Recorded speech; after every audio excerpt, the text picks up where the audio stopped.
¿Qué ideas filosóficas o reflexiones nos propone la franquicia del Planeta de los Simios? Particularmente hablamos de la película de 1968 y la trilogía de esta última década. No vamos a hablar de la película del 2001 porque es tan mierda que mejor y hacemos como si nunca hubiera existido. De nada, señor Barton.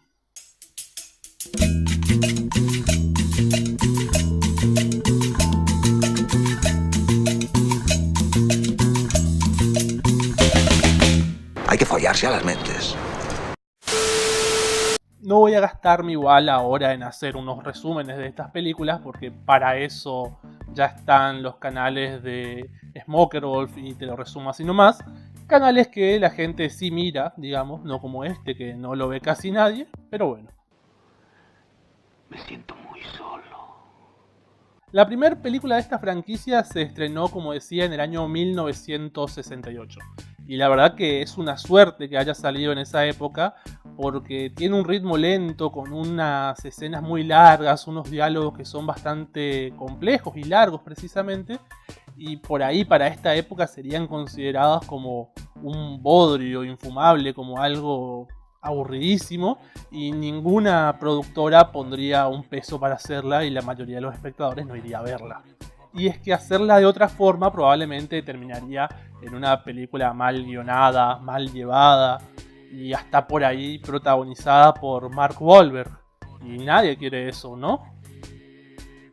Esta franquicia aborda desde su premisa y de manera bastante original algunas problemáticas y temáticas filosóficas que son bastante recurrentes en la historia del pensamiento occidental. Hablo de la cuestión, por ejemplo, de la naturaleza humana, de la pregunta por qué es el hombre. También la cuestión de la otredad y la manifestación de lo diferente, el conflicto entre fe y razón y la dialéctica histórica también. Vamos entonces por partes con esto. La cuestión de la naturaleza humana, de esta pregunta de qué es lo que nos hace radicalmente diferente de los animales, es una constante en estas películas. La humanización de los simios, presentado como seres con una inteligencia avanzada, con la capacidad de crear cultura, con la capacidad del habla, pone entredicho esa idea de que el humano es único e inigualable. La película del 68 se toma una escena de casi 20 minutos para presentar una especie de audiencia o juicio que pone de cabeza este debate, ya que están tratando de definir qué tanto de simio hay en el coronel Taylor, que se presenta como un ser raro, como un ser nuevo, con una naturaleza similar a la de los simios que gobiernan este planeta. En pocas palabras, estos simios están espantados y extrañados de que haya un humano que se les parezca tanto a ellos, de la misma manera que nosotros nos sorprendemos hoy de que haya personas que sean tan gorilas, ¿no? Se trata sobre decidir si le van a dar a Taylor los derechos y dignidades propias de un simio. Es decir, definir si es una persona, si es que se puede extrapolar el término persona a algo que no es precisamente humano. Este debate me hace acordar bastante a lo que hacía Bartolomé de las Casas allá por el siglo XVI, en el tiempo de la conquista del continente americano, que defendía la posición de que los aborígenes también eran personas, algo que resultaba bastante revolucionario inclusive para la época. Algo que puede resultar extraño es que uno de los argumentos de Bartolomé de las Casas era que los aborígenes vivían como cristianos aún antes de conocer a Cristo, y que esto significaba o era prueba de que tenían una vida espiritual. Por su parte, en la película del 68 es el Dr. Zaius el que usa este argumento, pero para atacar a Taylor, diciendo que si él es un ser racional y si de verdad tiene espíritu, debería conocer las reglas y revelaciones de la religión simio. Muy conveniente lo que planteaba el Dr. Zaius. Ahora, las razones por las que Taylor termina en una audiencia y no esclavizado como el resto de los humanos de este planeta gobernado por simios, es uno de los temas centrales de toda esta saga, que es la cuestión del lenguaje, más particularmente la cuestión de la palabra como manifestación de un pensamiento racional. Esto se hace presente en el diálogo más icónico que tiene toda esta franquicia, que es homenajeado tanto en la película del 2001 como en la del 2011, incluso hay una parodia de esto en Los Simpsons, y creo que igual ya saben de qué diálogo estoy hablando. Quítenme las patas hediondas de encima. Malditos simios asquerosos. He can talk, he can talk, he can talk, he can talk, he can talk, he can talk. I can sing. Esta secuencia es particularmente importante porque es el momento donde el coronel Taylor le manifiesta a los simios su capacidad de habla, que eso lo va a distinguir del resto de los humanos de ese planeta, que son mudos básicamente. Este diálogo también tiene su equivalente en la saga moderna en el no que le dice César a su cuidador abusivo cuando está encerrado en el refugio para primates. Take your stinking paw off me, you damn dirty ape! No! He can talk, he can talk, he can talk, he can talk, he can talk, he can talk. I can sing. Hay que ver que el uso de la palabra es algo muy tematizado en la filosofía, inclusive ya desde la filosofía clásica de la Grecia antigua. Es paradigmático que en el griego antiguo, palabra, pensamiento, razonamiento, se describían o se nombraban con la palabra logos. Una palabra para mencionar todo eso, diciendo que esas cosas están todas vinculadas, digamos. El término logos, por ejemplo, llega a nosotros al español hoy en la terminación logía de las palabras que se usan para nombrar a ciencias, como psicología, geología, haciendo referencia al estudio o pensamiento racional sobre otra cosa.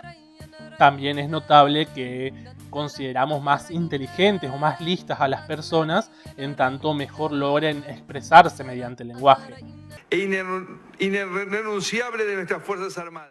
En fin, se supone que es el logos lo que separa a los hombres del resto de los animales, o a los simios, digamos, en el caso del futuro de este universo de ficción.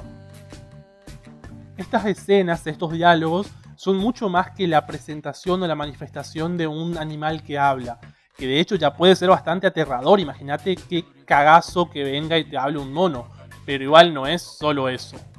Cuando Taylor grita "quítenme las manos de encima, simios asquerosos", no solo está hablando, sino que está exigiendo algo, está exigiendo el fin de una situación de abuso que él está sufriendo, pero a la vez está poniendo en jaque la estructura social y cultural de este mundo simio.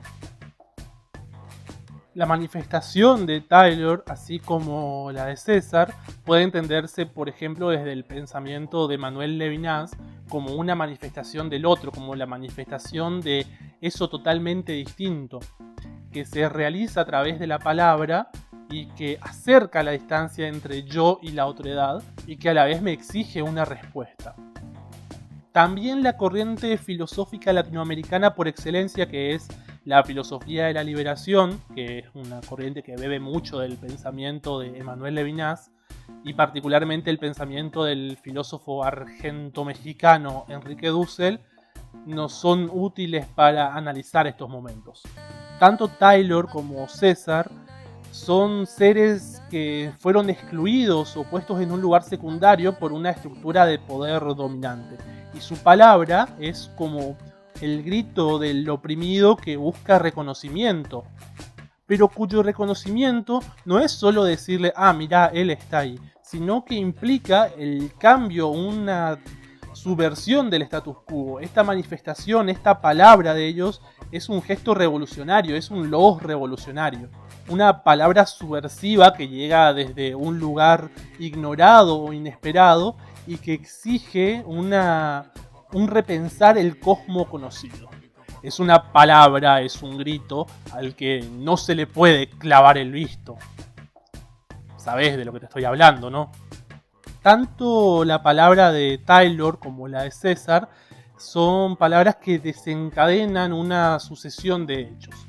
En el caso de la película del 68, cuando Taylor habla, literalmente obliga al Dr. Zaius a enfrentarse a la contradicción que tiene él entre su pensamiento científico y su pensamiento religioso.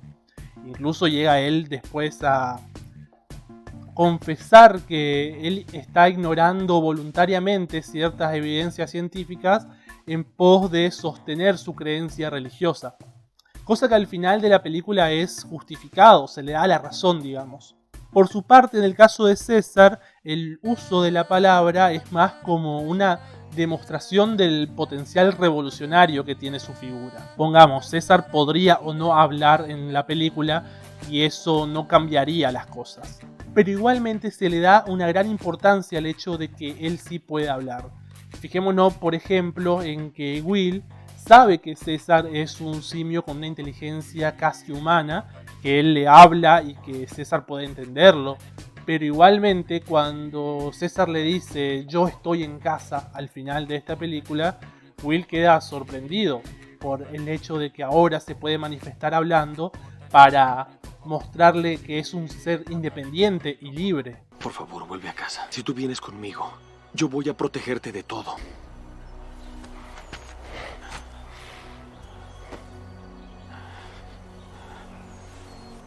César está en casa.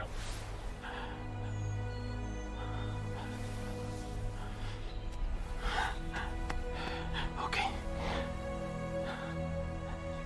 La cuestión es que la capacidad intelectual de César empuja un movimiento dialéctico histórico, digamos, si entendemos o lo interpretamos desde la dialéctica histórica marxista.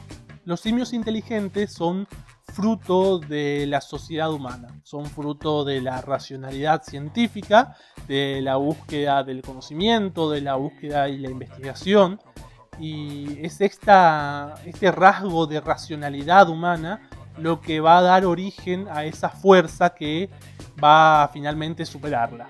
Para entenderlo, ¿no? En el pensamiento marxista es que un sistema dominante, un sistema opresor, genera por su propia naturaleza dentro de sí la contradicción. La contradicción es un grupo de personas, una idea, un movimiento que finalmente va a superar al sistema actualmente dominante, para convertirse así finalmente ellos en el grupo dominante. Esto pasó por ejemplo con los señores feudales, que fueron superados por la burguesía, y el planteo de que el proletariado que surge del sistema burgués debería en algún momento superar a la burguesía como grupo hegemónico o dominante, en un pensamiento dialéctico de tesis, antítesis y síntesis. En el planeta de los simios es la ciencia como manifestación máxima de la cultura de los hombres la que genera la contradicción que son los simios inteligentes, y que a través de César va a poner en marcha un movimiento dialéctico revolucionario.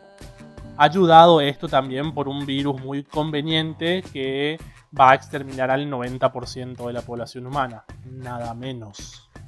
Ya cuando vamos a las siguientes películas de la saga, se nos presenta ya a la humanidad como un grupo reducido y diezmado, que ahora depende de que los simios lo dejen vivir para poder subsistir, o directamente ir a exterminarlos. Y el grito de César ahora ya no es no, sino que ya es un largo, que ya no está buscando encontrar la dignidad que se le negó, sino que está buscando defender la dignidad ya ganada, defendiendo su territorio. Ahora también los simios tienen principio de propiedad, que es algo que también se considera muy propio de los hombres.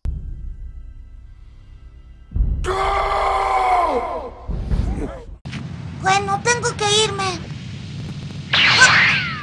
Bueno, y eso era todo lo que tenía para decir, al menos por ahora, sobre El planeta de los simios. Franquicia de películas bastante recomendable dentro de todo, bastante analizable, da para charlar un toque. Si te quedaste hasta acá, sería una pena que te vayas sin dejar un comentario, amigo. Y bueno, si te gustó el video, dale al like. Si no te gustó, dale al dislike. Así es la vida. Y nos vemos por ahí. Saludos.